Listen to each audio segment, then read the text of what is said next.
Hey guys, so today I have the THINKWARE U3000 dash cam. This is a 4K UHD dash cam that is definitely packed to the brim with some pretty enticing features.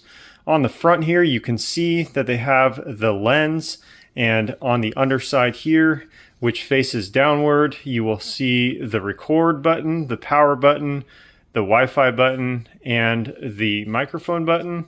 So there's all these little icons up here that will illuminate for the Bluetooth Wi-Fi, the recording, and the GPS. And then on the back side here, you have several inputs. On this side here, you have your micro SD slot as well as a reset button.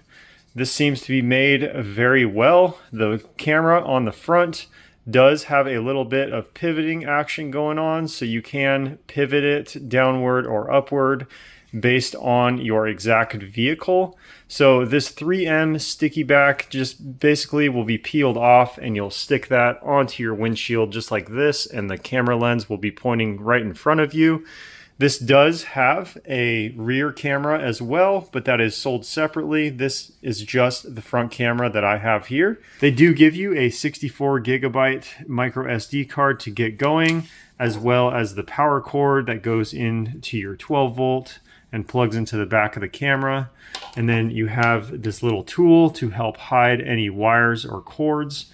You have extra VHB tape for routing the cables or reinstalling into another vehicle, and then some other paperwork as well. Overall, this thing is fabulous as far as video quality goes and features. If you're looking for a top of the line dash cam, definitely go with the THINKWARE U3000.